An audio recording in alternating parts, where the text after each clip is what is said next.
اعوذ باللہ من الشیطان الرجیم، بسم اللہ الرحمن الرحیم۔ ہماری گفتگو مغنی الادیب کے 5ویں باب میں بہت اچھی باتیں بتا رہے ہیں، اور واقعاً اگر ہمیں نحو کے ساتھ سروکار رکھنا ہے، نحوی بننا ہے، تو ان چیزوں کو بھی ذہن میں رکھنا چاہیے۔ اور عام طور پر آج کل یہ رسم ہوگی بس امتحان میں پاس ہونا ہے، حالانکہ امتحان میں پاس ہونا ہمارا جو ہے کیا ہے وہ مقصد نہیں ہونا چاہیے۔ ہمارا مقصد یہ ہونا چاہیے کہ ہم جو پڑھ رہے ہیں وہ سمجھیں اور اس کو اپنے روزمرہ کے، اگر عملی کام ہے تو روزمرہ کے عملی کاموں پہ فٹ کریں، اور اگر جو ہے کیا ہے علمی کام ہے تو جو جملے بولتے ہیں لکھتے ہیں اس پر ہم اس کو فٹ کریں۔ تو انہوں نے فرمایا کہ 10 جہتیں، 10 پہلو ایسے ہیں، اگر نحوی اس پر توجہ نہیں کرے گا تو اس پر اعتراض کیا جائے گا۔ ان میں سے کل ہم صرف اور صرف جو ہے کہ وہ ایک جہت پڑھیں۔ آج ہم کوشش کریں گے کہ آج ہم 2 جہت پڑھیں۔ کتنی جہت پڑھیں بیٹا؟ 2 جہت پڑھیں، تو یہ ہو جائیں گی 3۔ ٹھیک ہے، پھر آگے دیکھیں گے کہ کیا ہوتا ہے۔ خوب، تو جہت ثانیہ کیا ہے بیٹا؟ جہت ثانیہ یہ ہے کہ جناب جو ہے کیا ہے، نحوی صاحب ایک مطلب کہ معنی پر پوری توجہ کرتا ہے، قواعد پر توجہ نہیں کرتا۔ کل والے کے برعکس، پہلی جہت میں یہ تھا کہ قواعد پہ پوری توجہ کرتا ہے، معنی پر توجہ نہیں کرتا۔ آج یہ ہے کہ معنی پر توجہ کرتا ہے لیکن وہ جو ہے کہ قواعد پر توجہ نہیں کرتا، تو یہ بھی غلط ہے۔ دونوں ساتھ بھائی جب آپ پاکستانی ہیں، نمک بھی کھاتے ہیں مرچ بھی کھاتے ہیں، تو سالن میں ان دونوں کا خیال رکھا جائے گا۔ نمک کتنا ہونا چاہیے، مرچ کتنا ہونا چاہیے۔ صرف آپ کی پوری توجہ نمک پہ ہو، مرچوں کو اگر بھول جائیں، اگر بالکل نہیں ڈالیں گے تو بھی ہم پاکستانی نہیں کھائیں گے، اگر بہت زیادہ ڈالیں گے تو ہم پیٹ کے مریض ہو جائیں گے۔ ٹھیک، تو کہتے ہیں اس کی کوئی آپ مثال دے سکتے ہیں؟ کہتے ہیں جی ہاں، مثال بہت ساری مثالیں ہیں، کیونکہ مغنی میں تو بہت مثالیں دی ہیں۔ کل والی جہت کی میں نے آپ کو کہا تھا کہ مغنی میں 12-13 مثالیں دی ہیں نا، لیکن رات کو میں نے گنی تو شاید 24-25 مثالیں تھیں۔ ٹھیک، پھر سے جہت ثانیہ کی 8-10 مثالیں ہیں، انہوں نے بہرحال کم مثالیں دی ہیں۔ اس میں یہ ہے کہ ایک آیت ہے وَثَمُودَ فَمَا أَبْقَى۔ ٹھیک ہے، معنی کے لحاظ سے انہوں نے سمود کو مفعول بنا دیا، کس کا؟ ما ابقا کا۔ تو معنی اس سے بھی درست کی جا سکتی ہے، معنی میں کوئی فالٹ نہیں ہوگا، لیکن قانون نحوی کی مخالفت کرے گا۔ کیوں؟ ابقا سے پہلے کیا ہے؟ ما صدارت طلب ہے۔ ٹھیک، ما کا ما بعد، ما کے ما قبل میں عمل نہیں کر سکتا۔ ٹھیک، اب آپ نے معنی کو تو درست کر لیا، ٹھیک ہے، کیونکہ مفعول بھی بنائیں گے تو معنی میں کوئی گڑبڑ نہیں ہوگی، لیکن اس نحوی قانون کی مخالفت ہوگی، اس لیے آپ کو یہاں پر سمود کو ابقا کا معمول نہیں بنانا ہے۔ تو پھر قانون کے مطابق سمود کو ماقبل کوئی لفظ ہے اس پہ عطف کریں گے تو بھی معنی ٹھیک رہے گی، یعنی اگر اس کو ابقا کا معمول بنے تو بھی معنی ٹھیک ہے، عطف تو بھی معنی ٹھیک ہے۔ اب معنی دونوں صورت میں ٹھیک ہے، عطف والی صورت میں قانون کی بھی پابندی ہوگی۔ ٹھیک ہے، اگر آپ اس کو معمول بنائیں گے تو قانون کی مخالفت ہوگی۔ ٹھیک ہے، اس کے پھر بعد جو ہے کیا ہے جناب، 2-3 اور مثالیں دیتے ہیں جو ہم جو ہے کیا ہے وہ کتاب میں پڑھیں گے۔ ٹھیک بیٹا، توجہ ادھر کر یار، کتاب کھول کے علامہ اقبال کی طرح وہ ہاتھ رکھ۔ جب استاد کہتے ہیں کہ جب میں خلاصہ بتاؤں تو کتاب بند ہو، تو یعنی بند ہو نا، پھر اس میں استاد کی بھی توجہ ادھر ادھر چلی جاتی ہے۔ خوب، اس کے بعد پھر فرماتے ہیں کہ کبھی کبھی انسان جملے بولنے میں ایسے قوانین کو مد نظر رکھتا ہے جن قوانین کی تصدیق نہیں ہے۔ قوانین کو مد نظر رکھتا ہے کہ میں یہ فلاں قانون جاری کر رہا ہوں، لیکن بھائی اس قانون کے جاری کرنے کی آپ کو اجازت کس نے دی ہے؟ ٹھیک ہے، تو اس حوالے سے بھی یہ ایک نحوی کے لیے معیوب چیز ہے کہ ایک قانون کے مطابق بات کرے لیکن اس قانون کے ماننے والے یا اس قانون کی حمایت کرنے والے جو ہیں کیا وہ کم ہوں۔ اس کی ایک مثال دی ہے وَمَا لَنَا أَلَّا نُقَاتِلَ فِي سَبِيلِ اللَّهِ، ٹھیک ہے؟ اب کہتے ہیں وَمَا لَنَا وَأَلَّا نُقَاتِلَ، یہاں پر واو بے معنی ما کو انہوں نے جو ہے کہ تقدیر میں رکھا ہے، ٹھیک ہے؟ اور پھر ترجمہ بھی کسی حد سے ٹھیک ہو جائے گا، تو انہوں نے ایسے کر دیا۔ کہتے ہیں کہ بھائی آج تک آپ نے کسی اور بزرگ نحوی سے سنا ہے کہ واو بے معنی ما کو حذف کیا جاتا ہے؟ سب کہتے ہیں حذف نہیں کیا جاتا، تو پھر آپ نے کس بنیاد پہ اس قانون کو مد نظر رکھا؟ دوسری جہت میں یہ تھا کہ قانون کے مطابق ہی نہیں ہے، تیسری جہت میں یہ ہے کہ یہ سمجھ رہا ہے کہ قانون کے مطابق ہے لیکن اس قانون کی کہیں پر تصدیق نہیں ہوتی ہے۔ بسم اللہ الرحمن الرحیم۔ ذیشان صاحب خوش ہو جائے، درس کم پڑھ رہے ہیں۔ الجہت الثانیۃ، بیٹا یہاں سے پڑھنا ہے۔ دوسری جہت، ان یرائی المعرب معنی صحیحا، نحوی رعایت کرتا ہے صحیح معنی کی، ولا ینظر، لیکن وہ نحوی دیکھتا نہیں ہے فی صحت المعنی فی صنعہ، کہ یہ معنی صنعت یعنی عربی قوانین کے مطابق بھی صحیح ہے یا صحیح نہیں ہے۔ فلنذکر یا فلنذکر امثلۃ من ذالک، اب ضروری ہے کہ ہم ذکر کریں چند مثالیں لذالک، اس جہت ثانیہ کے لیے۔ یہ صحیح یہاں پر پڑھا نا ولا ینظر فی صحت ہی، جی ہی کی زمین کا پلٹے گی، ہاں فی صحت المعنی، صحت المعنی، جی ہاں۔ احدھا، ان مثالوں میں سے ایک مثال، قول بعضہم، سب نحویوں نے یہ غلطی نہیں کی ہے لیکن بعض نحویوں کا یہ قول ہے، کہاں پر؟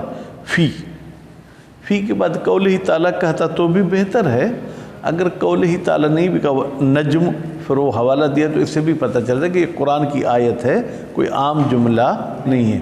وَثَمُودَ فَمَا أَبْقَى، ٹھیک ہے۔ ان سمودن، میں ان پڑھ رہا ہوں کیونکہ قول کے بعد آیا ہے بیٹا۔ ان سمودن مفعول مقدم، کہتے ہیں سمود مفعول ہے جو مقدم ہو چکا ہے۔ بیٹا کس کا مفعول ہوگا ہشام؟ ابقا کا، جی ہاں۔ وہذا ممتنعون، در حالی کے مفعول کا یہاں پر مقدم ہونا ممتنع ہے، ہر جگہ ممتنع نہیں ہے، یہاں پر ممتنع ہے۔ کیوں؟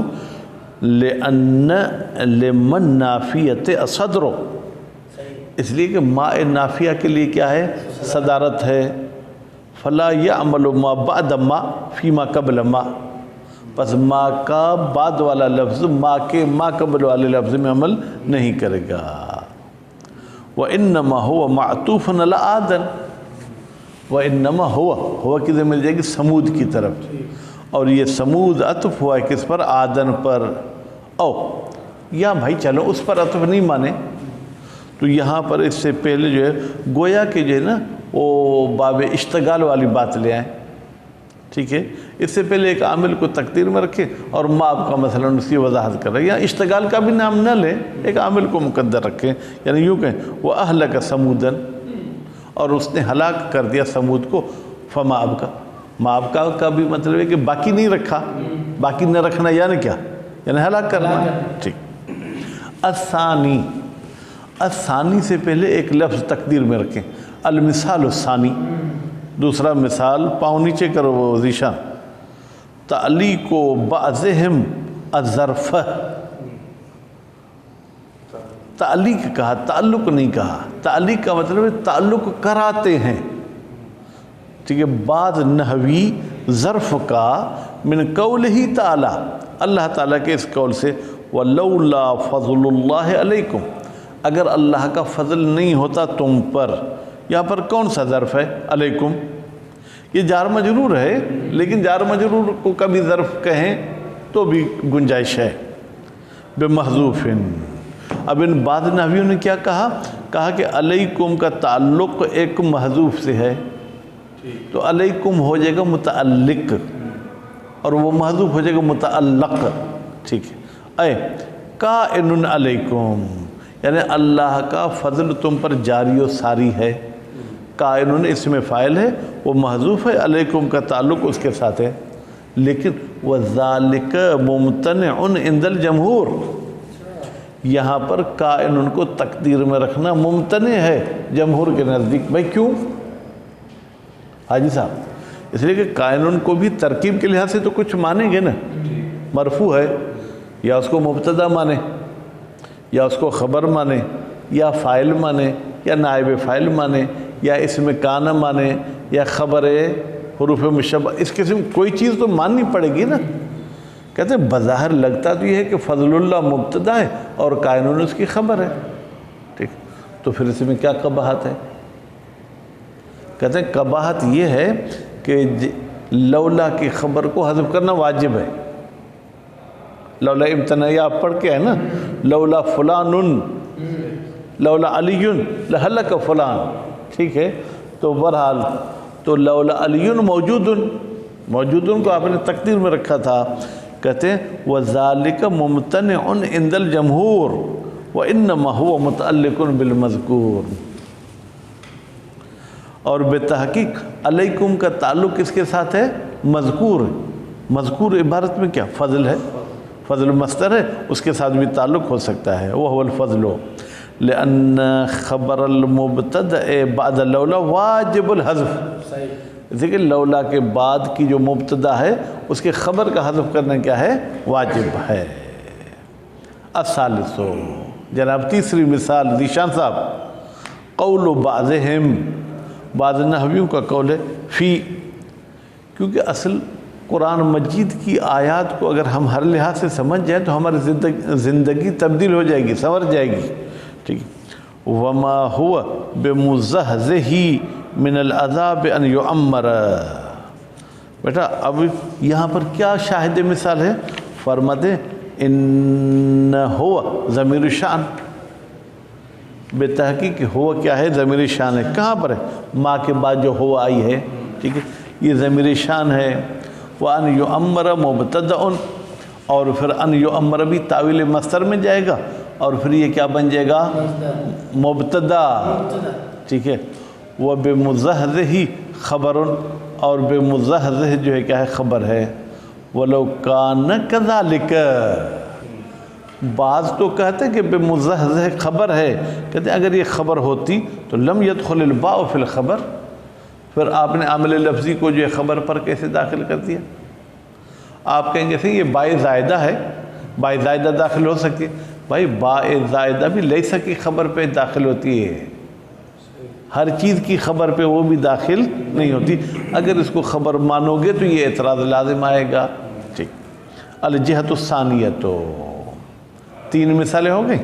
دوسری جہت، تیسری نہیں، آج کے درس کی دوسری ویسے تیسری، ان یخرج، ان یخرج یعنی توجیہ کی جائے۔ آپ نے اپنی بات کی ہے، بس اس کو صحیح کرنے کے لیے آپ کچھ نہ کچھ ہاتھ پاؤں مار دیں۔ علی ما لم یثبت فی العربیہ، توجیہ کرتے ہیں علی ما، ایک ایسے قانون پر، ٹھیک ہے، جو ثابت نہیں ہے عربیت میں۔ وذالک انما یقع عن جہل او غفلت، بھائی غیر قانونی کام کرنا کیوں ہوتا ہے؟ یا تو جہالت کی وجہ سے یا غفلت کی وجہ سے۔ نہ وہ قول بعضہم، اب میرے پاس جو ہے نا الکاتب کالحمار، قول کے بعد بعض نہیں لکھا، یعظہم، ہاں با کو دو نقطے دے دیے، ٹھیک ہے۔ نہ وہ قول بعضہم فی وما لنا اللہ نقاتل فی سبیل اللہ، اس کا ظاہری ترجمہ یہ ہمیں کیا ہے کہ ہم راہ خدا میں قتال کو ترک کریں، جنگ کو ترک کریں۔ ان الاصل وما لنا وان لا نقاتل، کہتے ہیں اصل میں یہ تھا کہ ان سے پہلے بھی واو حذف، ٹھیک، اے ما لنا و ترک القتال۔ پھر اس کی مزید وضاحت کی کہ لا نقاتل کا ترجمہ کیا ہوگا؟ ترک القتال، ایسے ہی ہوگا نا۔ لا تضرب یعنی ترک ضرب، ٹھیک۔ کما تقول مالک و زیدن، جیسے تم یہ بھی کہتے ہو کہ کیا ہے تمہیں زید کے ساتھ، اگر واو کو بے معنی ما لیں گے، ٹھیک ہے۔ وَلَمْ يَثْبُتْ فِي الْعَرَبِيَّةِ حَذْفُ وَاوِ الْمَفْعُولِ مَعَهُ، جبکہ عربیت میں کہیں پر بھی ثابت نہیں ہے کہ آپ واو بے معنی ما کو حذف کر سکتے ہیں۔ جہت ثانی رابعہ انشاءاللہ فردا۔ صلی اللہ علی محمد و آل محمد۔